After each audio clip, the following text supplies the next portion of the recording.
And before we get going, here's a word about our sponsors. SDHQ Motorsport is a powerhouse 30,000 square foot facility with 45 family members reporting for duty. This single owner, single location business is based out of Gilbert, Arizona.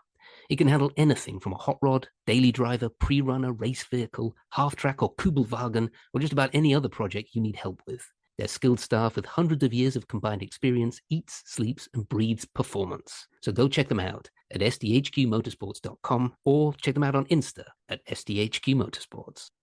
Well, hello and welcome along to another We Happy Few 506 podcast. Sorry about the rustling. I'm wearing what can only be described as a ski smock because it is very cold in this house. I'm here this week by myself, flying solo, as Doug has a bug in a rug somewhere in Berlin. But I am joined by a very special guest. I'm just going to introduce you by your name now, and then I'm going to back up and explain why you're on here.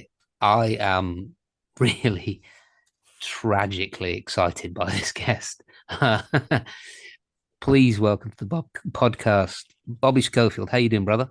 I'm good. I'm good, Matt. Yeah. No, thank you for having me on, man. Yeah, it's mad talking to someone out of Bands of Brothers. I think I sent you a message, didn't I? I was like, all these have been working every time I'm not one of them at all. I'm not asked about people famous people in the slightest, but I think Bands of Brothers, man, was just.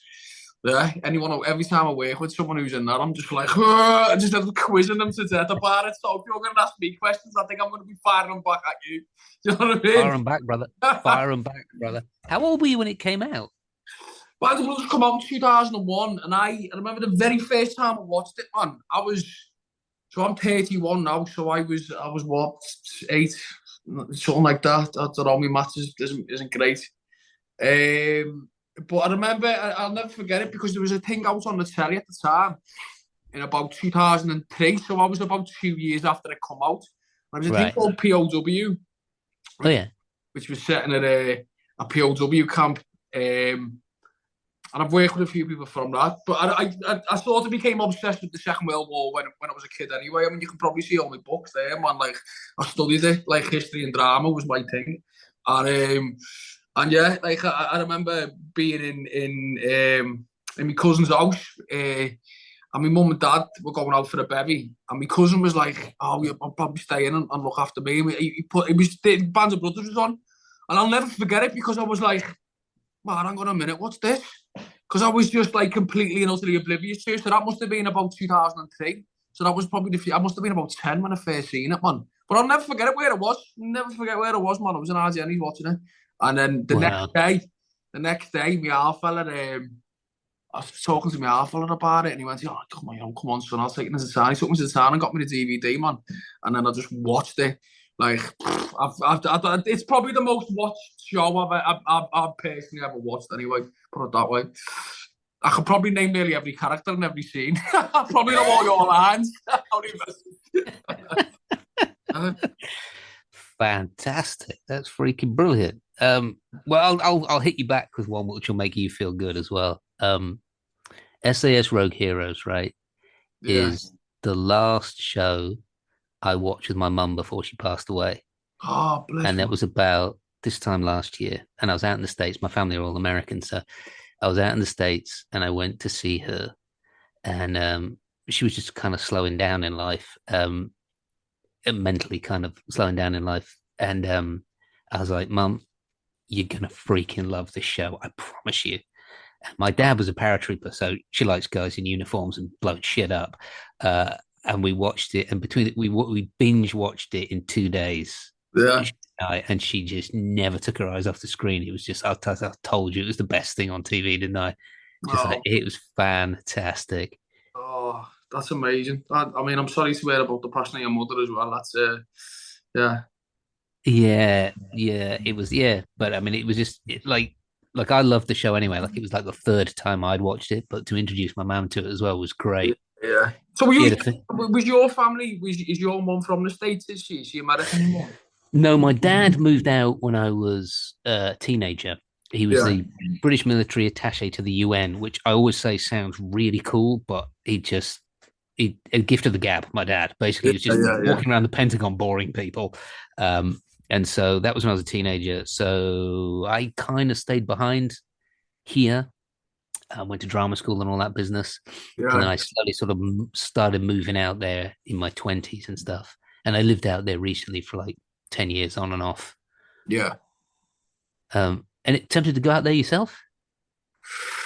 I've got family over there. Yeah. I've worked in the States as well. In terms of, I mean, I'm, to be completely honest with you, I had an American manager for a bit, but I'm They're what hard work, aren't they? I'm a funny bugger, man. Like if I don't like someone, I'm a bit, I can get a bit. And I remember my agency, yeah, I done this job a couple of years ago, and we were like, we want to sort of, see if we can branch out and get you in America, all that stuff. Do you know what I mean? And I was never, not to say I don't love my job. I love my job, of course I do. But I don't know. I find, I don't know. I'm just very, I love being at home. And anyway, I signed with this manager who was probably like the least one I liked out of the three I had a conversation with. So I don't know why I picked her. Right. It's just like, why have I went with her? Because I didn't even like her. Do you know what I mean? And then I was with her for like 6 years, and all she did was do me head in.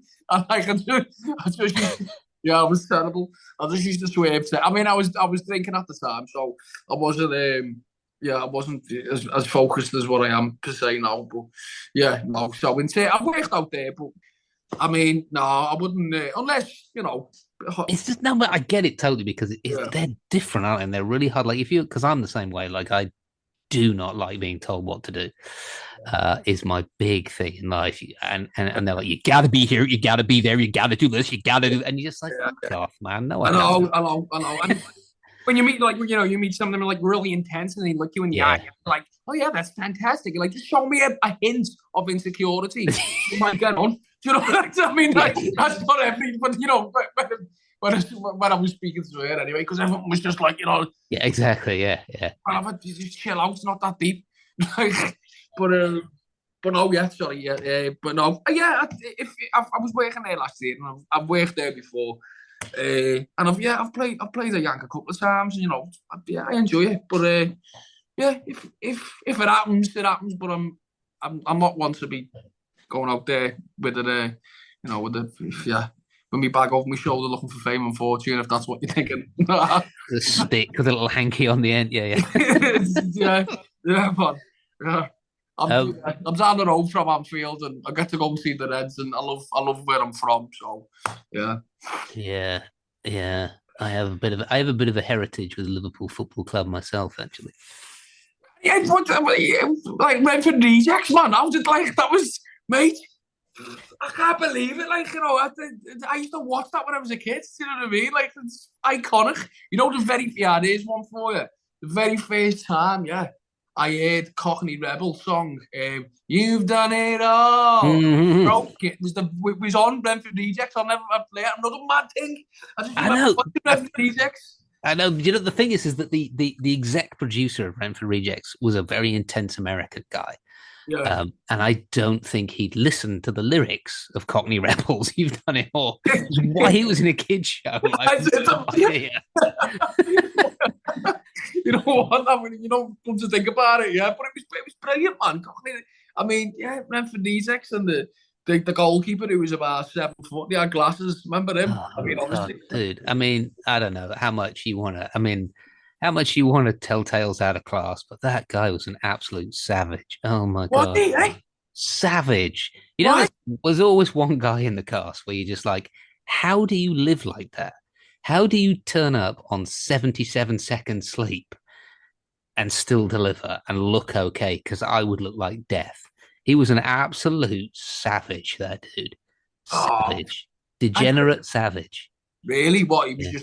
just always on it all Just drinking. a caner. I mean, it was the late 90s, so basically everybody was a caner back then. Yeah, yeah, But God, yeah, he was an absolute savage. Absolute savage. But then he just put on a big pair of like bottle top glasses and be all like kidified. And then he was yeah. forever like, passing out during scenes and stuff like that. And you could smell him from about half a football field away, just like reek of fucking food. Thing is, he's still a good friend of mine. So, Charlie, if you're listening, mate, I'm telling the truth. Yeah. So, does he any of them? Because I remember there was a lad in it. Was he in Dream Team at the same time? Was there a player in it who was at Dream? Was he another? He was another character in Dream Team. I don't know about there was that. I don't know about that. We did it. We might have had some crossover with Dream Team. I'm not quite sure. None Yeah, of the main cast, I don't think, because we weren't allowed. Because I think they wanted me to be in Dream Team, and the exec producer was like, "No, you're not doing that." But there yeah, might have been some like other sort of lesser characters that were in Dream Team. Phil yeah. Barantini was in Dream Team. You know Phil Barantini, don't you? Yeah, I don't know, Phil. Yeah. He's another one that I've absolutely quizzed about Bands of Brothers. Like, I was doing a job with him a couple of years ago, and we were like stuck in this room for a while before we were going on set. And I remember just going, "Oh no way, man! You're in Bands of Brothers." And I've tried to get him to sell me his helmet, but he's having none of it, man. He's not going Is to he sell. not having it? Nah, he's not going to sell me his helmet. But I work with. That's because he's a successful director now. Wait till he falls on his ass again, and then he'll sell it. I'm like, sell me your helmet, man. Yeah. Wait till he does something wrong and gets cancelled, and then go back. How about yourself? Do you still act, or what do you mainly what do you do now? I No, I stopped many years ago. Then I went in, started my own company doing like construction and stuff, and now I just do all manner of mad crap. To be honest with you, although they were trying to reboot Renford Rejects about 2 months ago, and they asked me to be in the pilot for it. oh, come And on, got it, man. You've got it. I was like, I was in North Carolina at the time, so I was like, I'm not flying back for it, but if it goes to series, yeah, sure, I'll be in it. Oh, you have to do that, man. Come on, like that's iconic. Show that. if, if it comes up, I'll do it just for you, Bobby. I'll do it Oh, just for you. yeah. I'll be forever. But but yeah, what made you stop? Did you just like you just wasn't? Well, how old are you? I'm 31 now. 31, right? So I stopped when I was 41. Yeah, I just got to a plateau where I wasn't really enjoying it anymore. yeah, I did this movie and I was like, I didn't really enjoy that. And then I thought of all the struggles you go to do, like usually, like when you're your age, when you're younger and stuff, you're struggling and you're going ups and downs and all the rest of it. And then you get a job and you're just like, this is the greatest thing on earth. This is why I go through all the struggles. If yeah, you hit a plateau where you're just like, yeah, I'm actually, the payoff's not all that interesting for me anymore. I'm not buzzing anymore. I just yeah. figured there are legions of people that would chop their dick off to be doing what I'm doing now. So I'll just let them do that and I'll go do something else. Mm. Um, but I mean, I still sort of dip my toes in, I still do like audio books and stuff like if people ask me or if people ask me to do stuff, I'll do it. But generally I kind of do my own thing now. I Yeah. run this whole company, this We Happy Few thing. We do tours and all sorts of stuff. It's amazing, no man. Like, cause you know what? I was gonna try to join a reenactment group based around Bands of Brothers when I was about 12, but they wouldn't let me join it because I was too young. Right. I think they were called the Screaming Eagles. That's right. They will be, yeah. Yeah, they were called the Screaming Eagles, yeah. And I remember going on the website and all that and trying to email a fella, and he was like, "No, you can't join unless you're 16." And I was like, "Ah." But by the time I was 16, I'm like, "Well, I'm not doing that. Weirdo." You know what I mean? Lame. yeah. But, Lame. yeah. But I I mean, get the amount of times I get sucked into reenactor stuff. Like gosh bless them. Like they really do. There's a place for reenacting. Don't get me wrong. yeah. And the history stuff that they do. But sometimes like I'll go. It's like next month I've got to be in Bastogne because we're doing an event in Bastogne, me and Leighton, and there will be lots of reenactors there. And they sort of like you get engulfed by them, and then they'll just sort of like sit you in a foxhole and you're like, what am I doing in this foxhole? And then I'll give you a rifle, and then people go around. You're like, he's got a rifle in a foxhole, and then you just kind of shoot it, and people take pictures of you, and you're like, what am I doing? What are any of you doing? It's the weirdest thing. But yeah, bless them. They're yeah, on the whole, generally a good bunch. Yeah, Some of good bunch them of Normandy people are a there. bit nuts, but Yeah. um, yeah. So let's get on to SAS Rogue Heroes. Go on, man. Um, okay. So I I'm going to give the listeners a bit of a preview on this because there's quite a lot of them are in America, and I'm not sure whether the show is big in America yet. I watched it with my mum. It was on MGM. It's on the MGM streaming platform. People, you should watch it. It's called SAS Rogue Heroes. It's by the same guys that did Peaky Blinders. Am I correct on that? Yeah, Okay. Steve. So Peaky Blinders, I struggled to get into. I watched it 3 episodes of the first season. I thought, what is this bollocks? And then I watched the same 3 episodes again. I was like, all right, it's got something about it. And then I was absolutely addicted. I thought it was fantastic. And I think because of that template, once SAS Rogue Heroes came out by the same guys, I was like, oh, this is going to be wonderful. And it totally is. But I'll get into that a bit later. But you personally, how did it come about? Did you just get those as like casting call? And it was some of the best things, the most innocuous casting calls, aren't they? Yeah, no, it was, I was, oh, I think it was about 4 or 5 years ago now. So we were doing, I was filming at the time, and it was the height of COVID, I remember. And I read the book years ago. Funny enough, I Yeah. read, yeah. And I remember reading it, going, oh, this is brilliant, you know what I mean? And yeah, loved it. And then sort of, forgot about it. I mean, I obviously knew about the SAS and, the David Sterling story and Jock Lewis and obviously, Paddy Wayne, who's, the legend, really. The only man to not be awarded the Victoria Cross, who really, who should have been, you know what I mean? There's speculation on that. Oh, 100% he should have been. He may have been the Yeah. worst enemy there, though. Yeah, no, there's a story. I'm sorry, I'll get I'll go on to that in a bit. But yeah, anyway, so I was doing that, and then this, as you know yourself, you just get, the email through, well, your agent phones you and tells you, there's this thing that's casting, da da da da. And I'm like, yeah, fantastic. And yeah, they sent me the sides through. And it was, I think I read for Jim. I think I read for Jim Allman's first. And I remember initially reading it because I thought, I love anything to do, military history, anything. But I never let myself get carried away in the sense of when I get something through from the Second World War, because that's an area that I studied and, I'm very passionate about. So I'd always be like, years ago, maybe the first few times, I'd be like, but you sort of put yourself down, you're like, I'm never getting that. But anyway, it ended up, I'm ready for Jim, and then he said, no, you're not right for that, or we're looking for someone of a bigger stature. And it's not to say I'm small, I'm like, I'm 6 foot, so, but they obviously wanted a gentle giant type of person. And then he come through with Dave Kershaw, but I just didn't think that, because in the book, Dave's not really mentioned that much.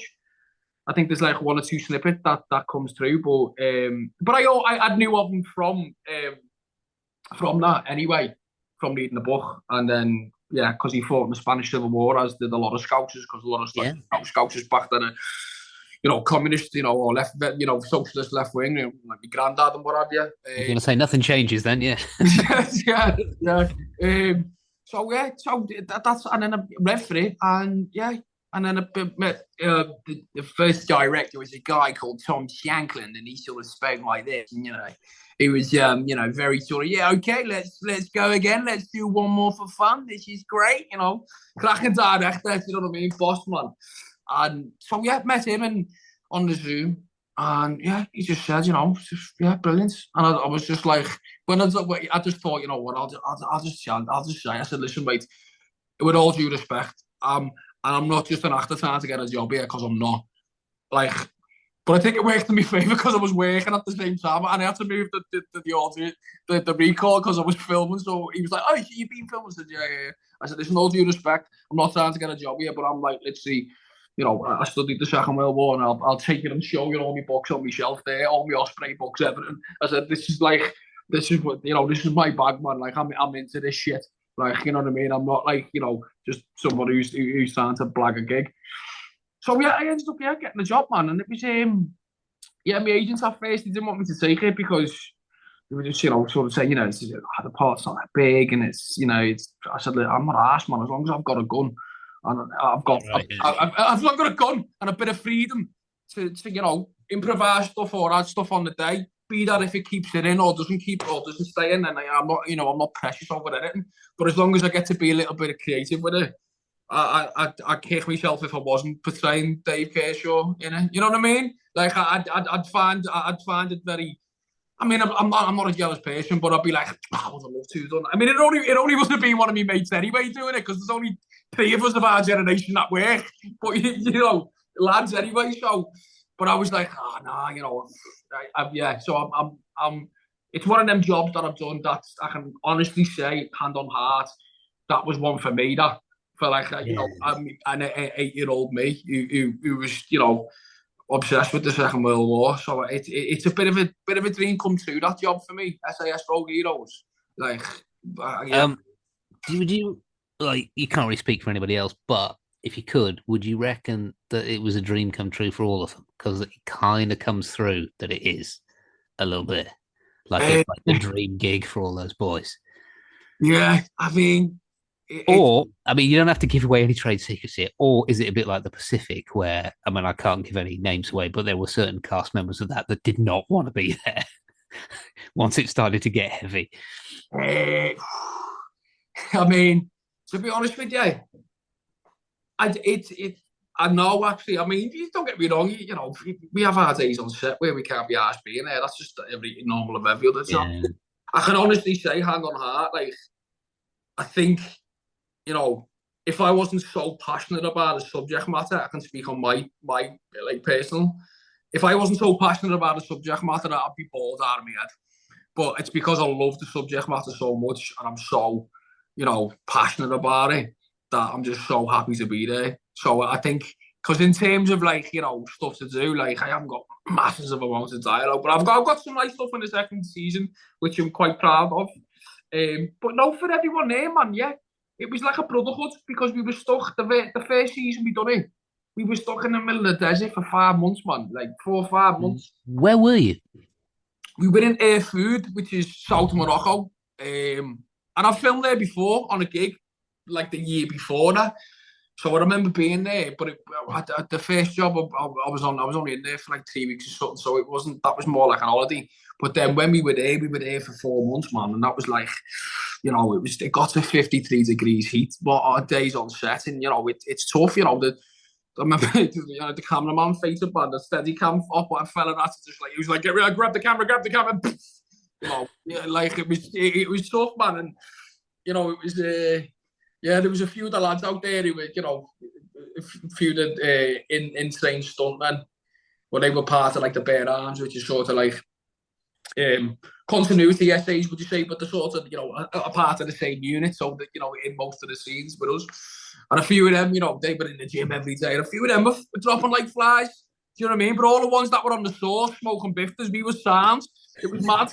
So you're like, all of us are like, oh, just sweating, but like, you know, and we were in the sauce over there. But yeah, man, I think it holds a special place in all our hearts, that job. Especially being there during COVID and you couldn't leave the hotel and there's literally nothing around you but the Sahara Desert. So I look back on it with fond memories. It would do if you'd asked me if I would I do it again? Oh, don't know. Because like it got, you know, in terms of like being there and stuck and isolated and not being able to really leave because of COVID and that. It was amazing. Like it was a good laugh and we did have so much fun. But I don't know if like yeah, you probably say that. I'll probably jump at it and do it in a heartbeat. But the more you think, you know what I mean? Do you know what I'm saying? Like you think about it Yeah. and the difficulties that you went through. But no, it was amazing, man. It was amazing, and it is a brotherhood, which I'm sure you had the same with Bands of Brothers. You know what I mean? Like we you know, we've been through 2 seasons of it now, and hopefully one next year. So it's yeah, it is, and I have a fond love for everyone involved in it. Do you know what I mean? Like there's a love there for Yeah. everyone. Oh, Yeah, there's got to be a third season because I know what happens in the end because I've read ahead. So there's got to be a third season because the third bit's the best bit. So there's definitely going to be a third season. Yeah, I'm telling you. yeah. Yeah, yeah. I know what's going to happen. I've read ahead on all of it. The third season is awesome.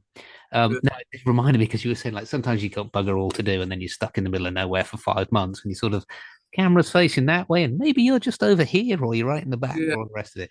Um, it reminded me of on Band of Brothers the mortar platoon, which would be Muck, Malarkey, and who's the other two? Muck, Malarkey, and Penkala. So those three. So Yeah. that's Scott Grimes and Richard Speight Jr. and stuff.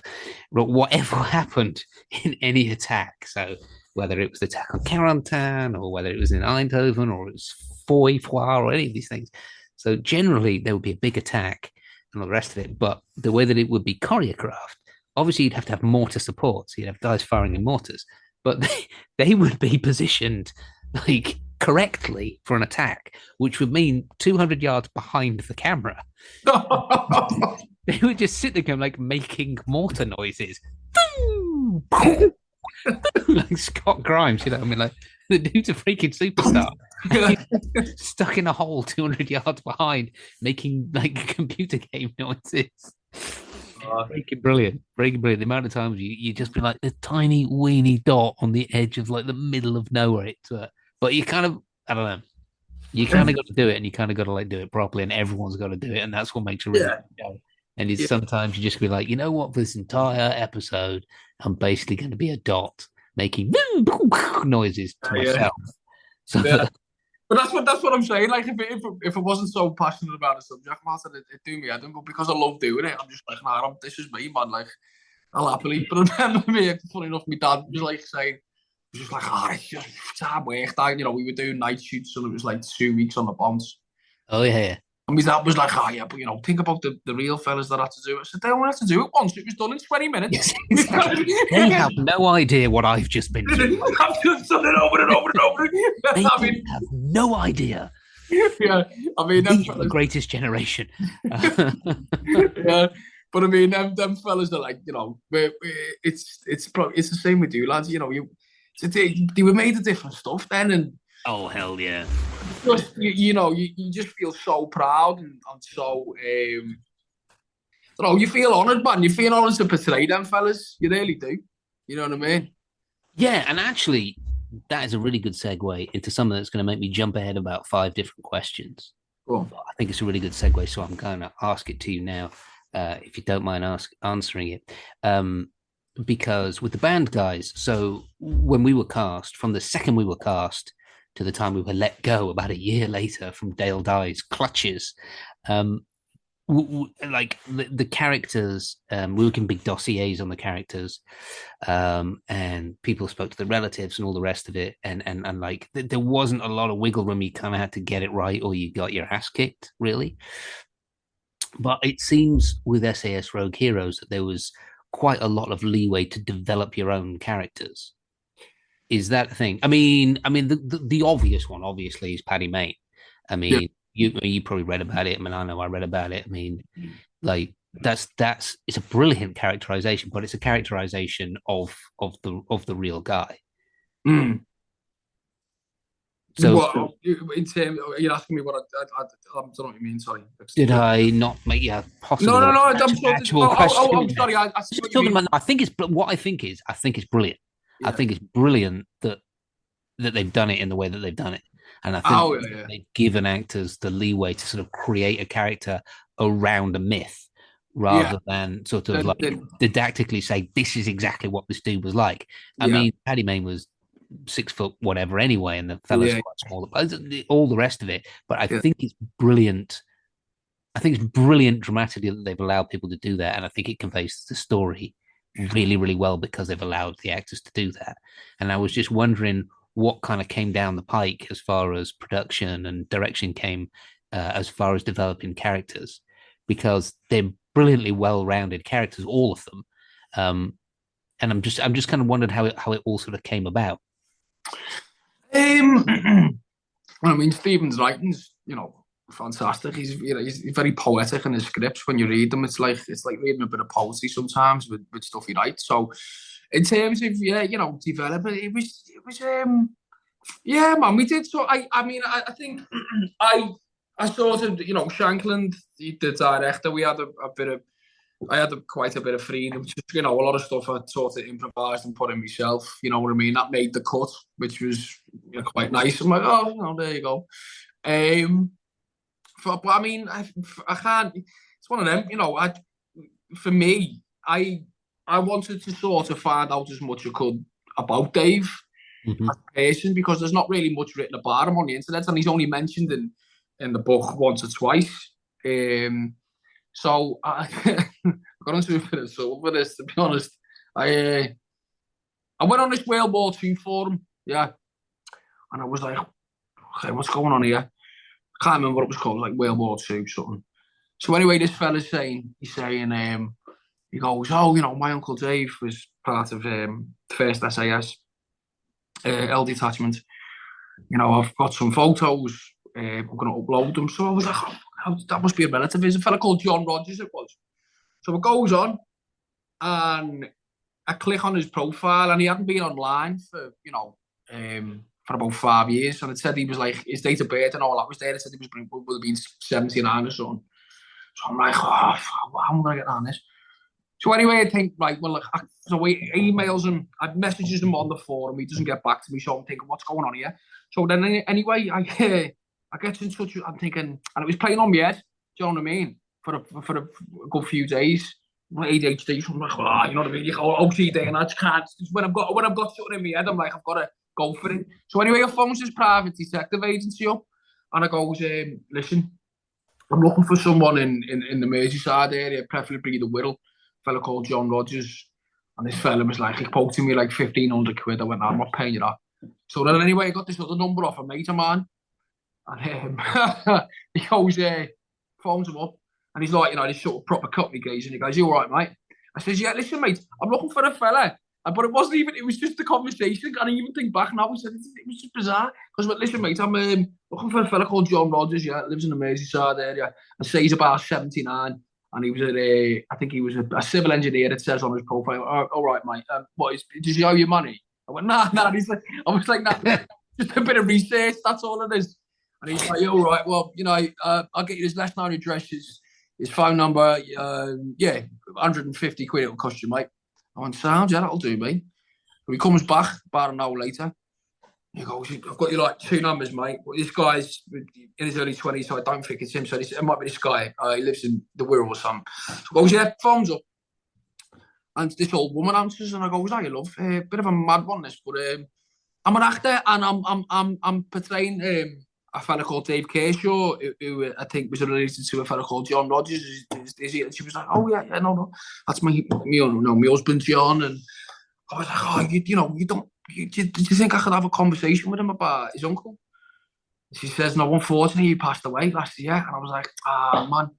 I'm so sorry. But she goes, I'll tell you what, I'll get you in touch with his sister. So I ended up getting the John Rogers' sister's number. Phones her. It was mad because she was like this really sort of eccentric posh woman that lived in France. And she was like, I just didn't place the two of them together. I'm like, because he lived over there. And then she's like, she was sort of, my Uncle Dave was, very much a standalone guy. And I tell you what, I get in touch with my cousins, which are his daughters. And I was like, yeah, go ahead, yeah. So I ended up speaking to Dave's two daughters, Nee and Patty. And it was amazing, man. It was just, because I said, listen, I personally, if someone was going to portray my dad and my dad was involved in that, I'm sure with using Band of Brothers, it was a lot different because they wanted to, take the angle of these way, like that. So, you know what I mean? Portray them like that. So with me, I was just wanted to find out as much as I could about Dave Kershaw. And I knew that he fought in the Spanish Civil War. We volunteered and went over there before the start of the Second World War. And then he joined the Cheshire Regiment. Well, he joined the Cheshire Regiment before, but then left because it was boring and then went and volunteered for service in the Spanish Civil War, obviously on the Republican side against Franco. And yet his daughter was just saying, my dad passed away in 1987, so it was a long time ago, but what I can tell you about him is that he was, very much an old school type of, man, and in terms of like money on the table, loved his betting, loved his gambling, didn't really speak much about the war, which I think the majority of them didn't. And it was amazing. He sort of left, and then he moved out to Southampton, Dave, and he became a bookmaker, he owned a betting shop. That's what happened to Dave. So she was just telling me all about, what he was like, and his sort of socialist roots that was, he sort of passed on to his daughters, and obviously one of his daughters works in social housing now, and another one is, I think, a care worker, if I remember rightly. So yeah, it was just amazing, just to hear them, and they got really, I got really emotional, man, to be honest, because we were speaking to his daughter, and she said, there's a documentary out there called, I think it was called Sterling, or I can't remember. I think it is. It's obviously about Sterling, and you see, I think 1986, 87, I think it was made. Yeah. Yeah. So anyway, Dave was in hospital, and they said, obviously the production company got in touch with him and said, listen, we're making this, and would you like to come and talk about it? And his daughters Yeah. were, Dad, I don't think he's dying. I think he had lung cancer, and he was like, no, I've got to do it. So he went and done the interview. And obviously spoke about Sterling, and you can see him. He's not well, and then I think I think it was a Patty. I can't remember. She was pregnant with the daughter Emma, I think her name was, and she'd given birth. So he went and done that, and then he met his granddaughter, and I think one of his, like, he just said, listen, I've done my last job for the SAS, and I'm seeing my granddaughter. I can go now. When he died that night, and I just felt, oh, she was like welled up, man. I was like, oh, like it's different generation, man. Like, they just, do you know what I mean? Like, he's on death's door, and he gets out of bed and goes and. The way it is being on set, man. You've got lights and all sorts of stuff, and when you're dying, it's obviously not going to be a nice feeling, is it? No, You've got cameras in your face and people asking you questions. And then obviously to meet his granddaughter and yeah, to pass away that night. So yeah, in terms of, I don't know if that answers your question. I was just sort of telling you about my character development with him.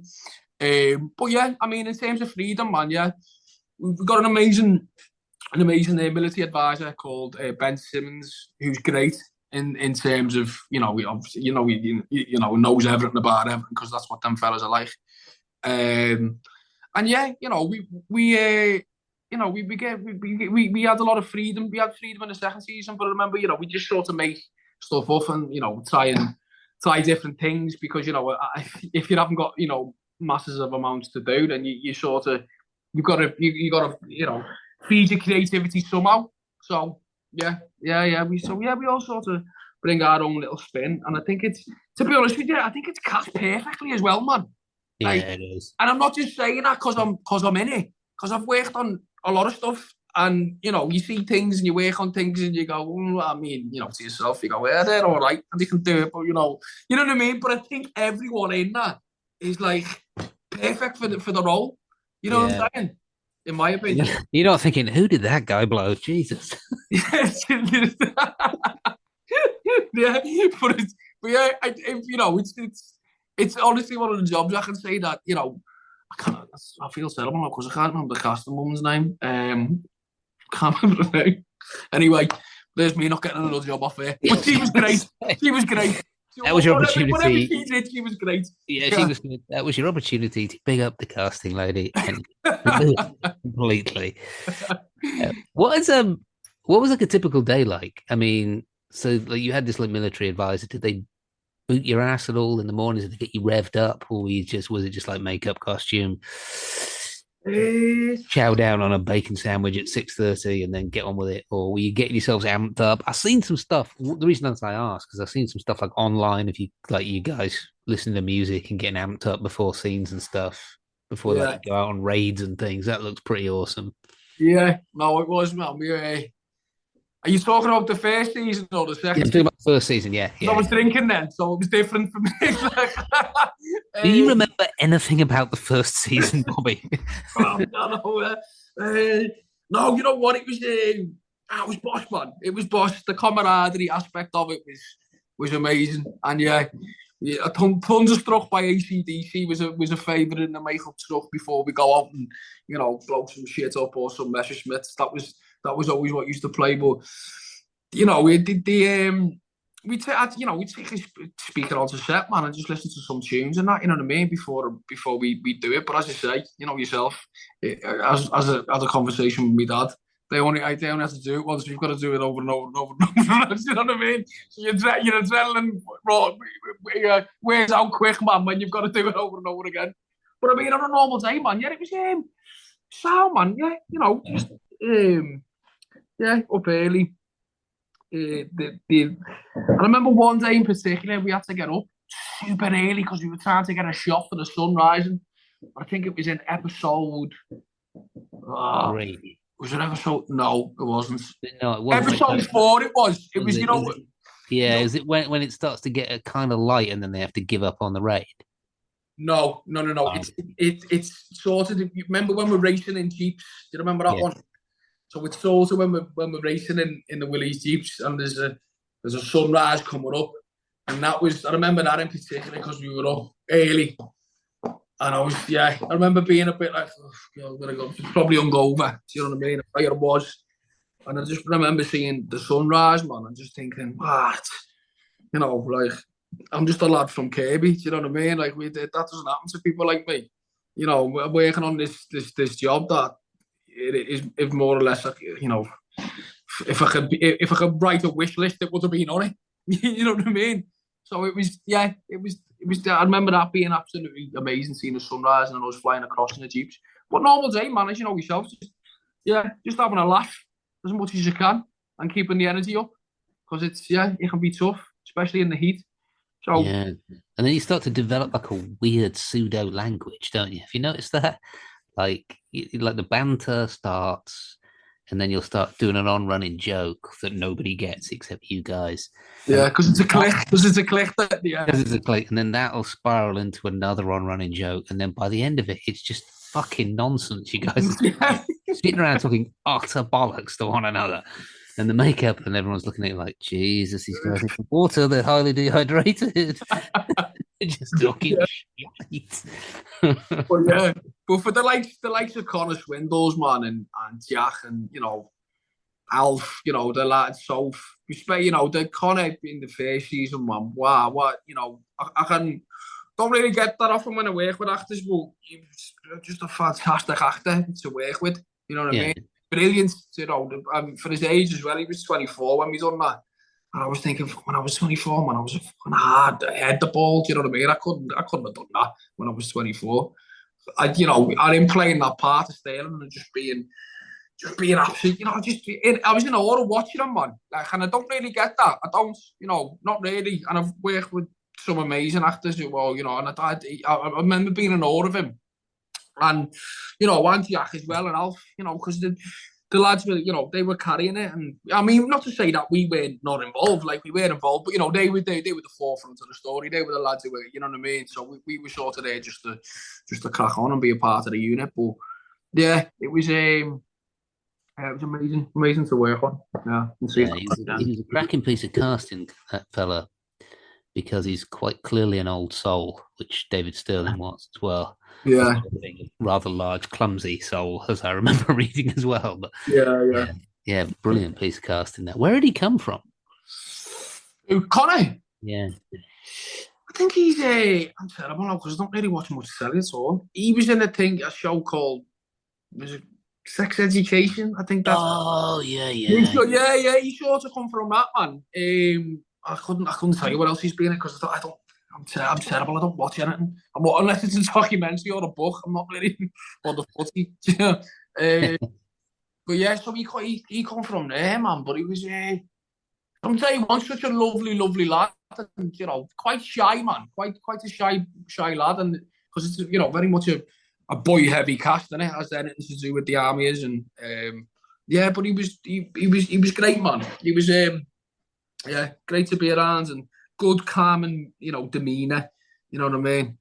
He was good, and I think the contrast between him and Jack as well was brilliant because it's you know what I mean, chalk and cheese, and it worked perfectly. Do you know what I'm saying? Because it was just perfect. The way party, and then you've got Alfie, who sort of trying to like be like the old headmaster type of thing.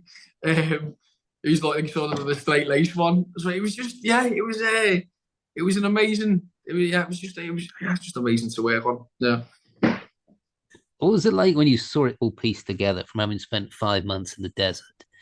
I mean, people don't, they think they know, but they don't know how freaking slow filming is because it's mind-bendingly slow. And Yeah. so, literally, I mean, I always like say it's a bit like when you see a sporting highlights. So, in your case, you see, I don't know, Mo Salah's best goals of the season, but there has been like 15 hours of him just standing around the place goal hanging before that, and then it's all cut together. Yeah. That's what filming's like. It's like a sporting montage, but like the rest of the time you were in the field bored out of your mind. Yeah. But what did it feel like when you just kind of like clicked it on? Because I mean, there wouldn't have been the CGI when you're blowing up the Messerschmitts. There Yeah. wouldn't have been the film grade. Obviously, Motorhead probably wasn't playing, although I kind of hope it was. Uh, how was it when you saw it all cut together? Ah, yeah, man. You see, but when I was first doing it, I didn't know what to expect because when I first initially went in, I was like, okay, so this is a serious thing because to be honest with you, that's probably the most upbeat thing I've done. To be honest, because most of the stuff I've ever done's been quite gritty and sad and serious. So my going in, I was like, all right, this is it. And then after the first couple of days, I was like, I get this now. Yes, man, I'm on it. This is I know what it is. So you know what I mean. It took me a couple of days to really, which I was grateful for because I never had loads amount to do with it, but it was just nice to sort of see. Okay, I'm on it.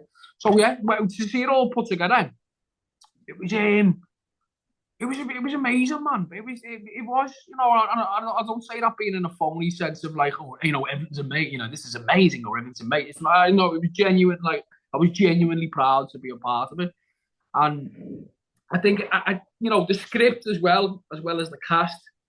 I didn't have a I knew it was going to be good. You just know, you know what I mean. You just know. When you've got such a shit out script and the cast, everyone who's in it's just boom, they're doing it, and you're like, believe that, da, da, da, da, da. Then yeah, I didn't have any doubts that it was going to be. And then you know what I mean. I mean, we sort of had this stuff on the joke halfway in between. No, it was like a couple of days, filming it, and we'd be like, imagine if they're just going to blast loads of like. We didn't know what the score was going to be. We had no idea. We were going, rogue heroes. And it's a bit rogue hero. You know what I'm saying? Like with the Motorheads and your AC/DC and that. So yeah, that was like probably the fucking nonsense that you were talking about then because you just like sounds that way. Don't know what you're going on about. But yeah. I can remember. What was it? Who was it that used to do an impersonation of Dale Dye singing Michael Jackson's Billie Jean? I don't know. That was the thing on Band of Brothers. It was like Captain Die, God damn it! But he was singing Billie Jean. He was doing Michael Jackson's Billie Jean. I think it was Rick Gomez. I forget, but it was like it didn't seem nuts at the time. Like it had gone. We'd gone that far. We'd spent so much time together that we'd gone completely bonkers. Who did Rick Gomez play? Sorry, I don't know. Luz. Oh, he played Luz. Yeah. Yeah. George Luz. Yeah, that's the one. Yeah. Is that just get this goddamn platoon on the move? That's the one. Yeah. Yeah. But it wasn't. I remember it was a testament to that fella. It was like what? It was like 3,000 people turned up to his funeral or something. Or was it 15? There was a lot. Because there was a lot. Yeah, I think it was Rhode Island. I think which is not a big place anyway. Yeah, but he was a hard man with anything. Yeah. George Luz. Yeah, there's some very good audio footage that I think his son has, George Luz Jr., that plays of like reunions back in the sort of 60s and 70s, where it's and George Luz is absolutely freaking hilarious, absolutely hilarious. Yeah, he seems like a very, very funny man. Yeah, completely irreverent as well. Like he just clearly doesn't give a flying crap about anything. He was a very funny man. Yeah. They said I love that scene, man. With Sobel when he's cutting down the he's a fence or a barbed wire fence. It's just like, and then you've got Simon Pegg playing what was his sergeant major. He's like his little lackey in it. Like the first episode of Band of Brothers. Oh, what is it? Was it Currahee? Currahee, yeah. So that first episode was almost entirely reshot. Really? Yeah, I have somewhere in my possession the original. Which was well, there were several reasons. It was shot kind of documentary style, the original one, as I remember, by the guy that directed Field of Dreams, Phil Robinson, and but basically the problem was that it didn't establish the characters quick enough. So, I mean, if you watch it, it really sort of like lays the pipeline as to who everybody is in the first episode, or tries to at least give everybody a, hey, you're this guy and you're this guy. And it didn't do it. But one of the also one of the problems was Did he get sacked? Did he get sacked then? Or no, he didn't. No, he didn't get sacked. But David Nutter did a lot of the reshoots. Um, whilst we were also filming episode 4, as I remember, we were always getting pulled from one set to the other. But one of the issues was as well was that it was inadvertently really funny because, of course, you got David Schwimmer and then you got Simon Pegg and then you got other people, and it was just like there was a lot of like accidental humor involved. It's like, yeah, yeah, boys, this is coming across as a little too inadvertently funny. yeah, But that scene is hilarious. And there's old man business, and it was like it was the whole. It's yeah. bloody hilarious. Yeah. What's the? Is that the one where Damien Lewis, where Winters is, he's crossing the thing, and then with the old fella on the bike, and he's sort of, Yeah. Like that is yeah. You've got me. You've got me, Got me. I'm surrounded. yeah. Love it, man. Yeah, it's yeah. I mean, there's a thing that it's. You're British, aren't you? Of course you are. Mm-hmm. Yeah. But I think there's an episode, and you got someone in a Churchill tank, and he's a British officer. So no, we can't sort of fire on or if we're not being fired upon. And I always find that like it does do me. And I'm not patriotic. I mean, I'm very proud of the armed forces and what they've achieved, but being where I'm from, but it just does me head in the way I'm like we're always portrayed as shit houses. You know what I'm saying? And I'm like, Yeah. It's actually a couple of Americans the American actors were like, "Are you guys okay with this? Because it kind of feels like you're a bunch of buffoons." Yeah. That's I mean, what was your opinion on that? I mean, yeah. Yeah, well, a little bit like that as well. I mean, I'm guessing, they were tipping their hat to Lord Carrington at that point. Carrington, who Yeah. I don't think that was supposed to be him because he was in Eindhoven. But after, when they seized the bridges going to Arnhem and everything, and then Carrington refuses to drive his tank over, or apparently does. It's a whole thing. But he only had 3 tanks, and he would have been annihilated anyway. And the Americans, it's all in the bridge too far. When it's like, you British are also by the book, but he only had 3 tanks. What was he supposed to do? And I don't know. He kind of sort of had a Lord Carrington vibe. But quite why he is such an utter buffoon. Yeah. I can't bloody well see him, and I can't bloody well shoot him, type of thing. Yeah. But there was I think I never finished it. I think I watched about 4 or 5 episodes. I can't remember. I never finished it. I can't remember. I think I was busy at the time. But it was the Masters of the Air, and it was the same as there was a scene in that, and it was like we're gonna. It was just a bunch of toughs sort of standing around talking about. How annoying the Yanks are, or how good looking they are, and we're not. You know what I mean? Oh, I can't remember. And I was just like, I've seen this before, man. I'm not bummed. You know what I mean? I'm like, it was just like, okay, sorry. So we're all a gang of knobheads. You know what I mean? It's so ridiculous. There's literally like 87% of that cast are English. It's like, what? Hello, most of the cast are not with English, mate. Yeah. I've had a whole bunch of them on the podcast. It's so weird because like you've got like a real sort of front foot energy. Like you can tell you sort of look like you might enjoy a fight or something. And that's why you've been cast in SAS Rogue Heroes. They're all like super intelligent. All the cast are really sort of cerebral because all the guys in those bombers were like super smart because it was like, high point of technology to keep this thing moving and all the rest of it. They're all really super smart and erudite and everything. And we were we like you guys. We were just a bunch of animals. Yeah. But I think that that's wasted ass pissed all the time and stuff. Yeah. I mean that's what I love about it though as well, man. I love being a part of Rogue Heroes for that because not to say that, but I don't know. We are a bunch of misfits that are being perfectly cast in something that is perfect for everyone. Do you know what I mean? In a weird way, like you can tell. I mean. You all kind of look a bit weird as well. It's brilliant. I mean, there's the guy that plays Reg Skeegs and all those guys. It's just like, brilliant. Yeah. It's not it is, man. It's one of them. It's probably the same with you and Bands of Brothers, but I think that's what makes something as well. I think you can have so many intelligent people, or you can have it's the same. Yeah, it was the Pacific was. Because I remember waiting for years for that to come out. And Masters of the Air, it's not Band of Brothers, bro, and it never will be, like, my opinion. Like, I don't know if you can, if I can sort of look back and think maybe it was a nostalgic thing with me, but I don't think it is. It's just not Band of Brothers. It's not the camaraderie. I think there's a certain charm with stuff getting shot on film. There wasn't like the CGI is very minimal, and that the Band of Brothers for me is possibly the best war series, in my opinion. Like, if I apart from Rogue Heroes, like, but no, but yeah, no, I mean. Talk to me when you've done a 2-week boot camp, son. But yeah, no, I enjoyed Masters. Well, what I watched of it, like, some great actors and that.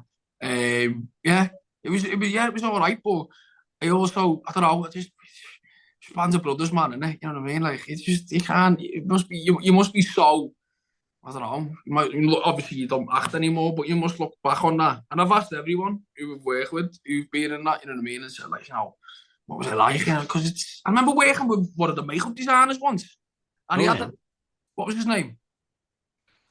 Oh my gosh, I don't know. It's sort of, he has glasses on and he's quite, I can't remember his name. I'll work on him for ages. Daniel! To narrow it down if you're talking about Daniel! Was his name Daniel? Possibly, I don't know. He had a 506 Screaming Eagle cap on with Band of Brothers. Oh, did he? He wouldn't sell him. He wouldn't sell me that either. I was fuming over that. I was like, oh, go ahead, sell me. And he was like, nah. I'm like, oh, shit. In which case, I'm just going to take it. Thank you. Yeah. I feel like, we'll leave it there, yeah. All right, dude. Well, listen, I've had you on for an hour. It's been an absolute freaking pleasure. Is that how it is? Is that how long it's been? An hour, mate? For an hour, yeah. And as you know, we do these tours. So I've actually doing a Masters of the Air tour in January. I'm going to do an escape and evasion one where they all get lost in Belgium and they crash, and we're going to follow them back through the Comet Line and all that kind of stuff. Oh, it is my full intention to at one point do a SAS Rogue Heroes tour, especially one in Italy. And if I do, you'd have to come on it. Yeah, no, man. Yeah, if you never do one, yeah, 100%, yeah. But just out of being a Band of Brothers and then seeing the Pacific and then Masters of the Air, what's like, I don't know, if you had to, I mean, like, I don't know, what's your feeling on that? Do you know what I mean? I don't know, just on how they match up to one another.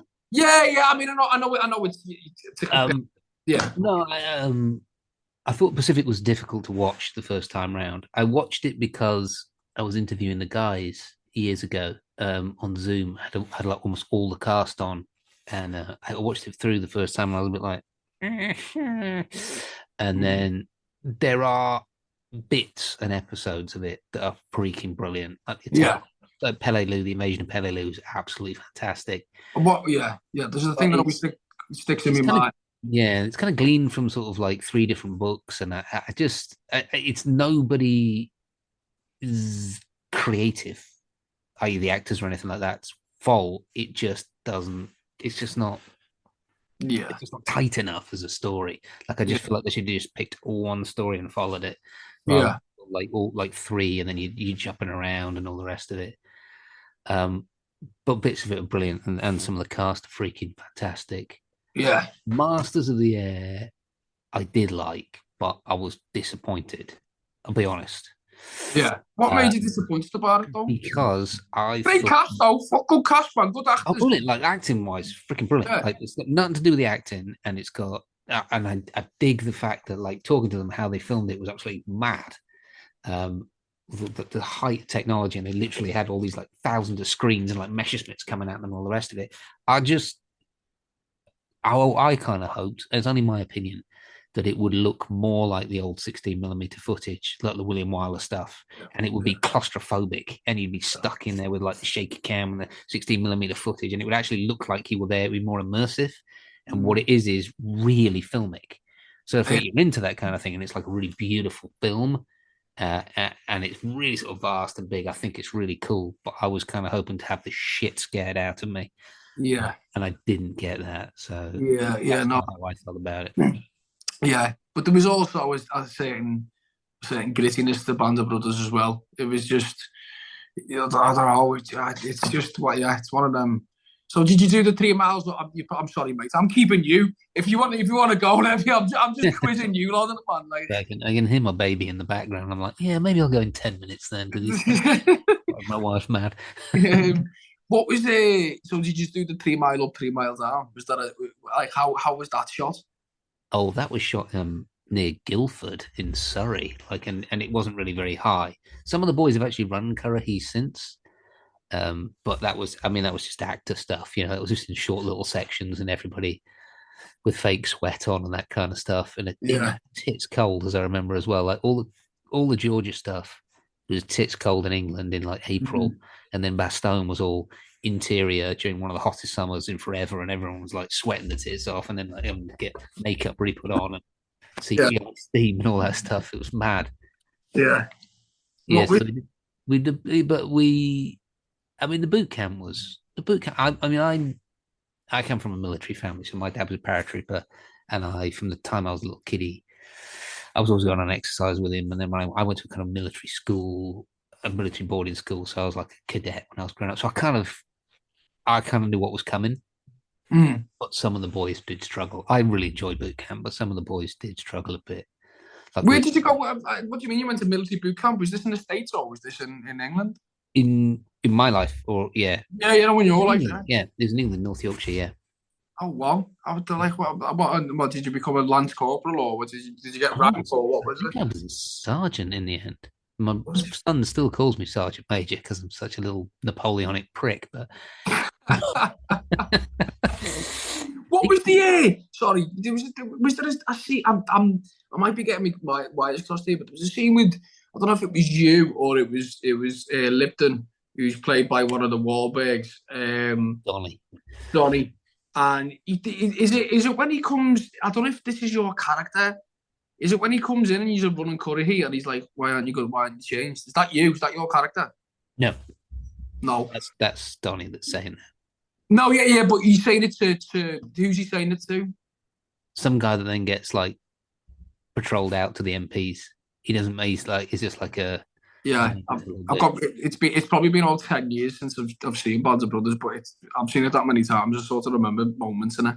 Um, but yeah, no, it was yeah. So I'm absolutely fanboying on you, man. So yeah, it's been a pleasure. Nice one for having me on the podcast, lads. Yeah, I hope I haven't pissed anyone off. I do it every week. Don't worry about it, mate. Well, listen, man. Thanks so much for coming on. I'll let you go. Ah, yeah, bless you, man. Nice one, boss. Cheers, brother. Oh, mate, to that. Cheers, mate.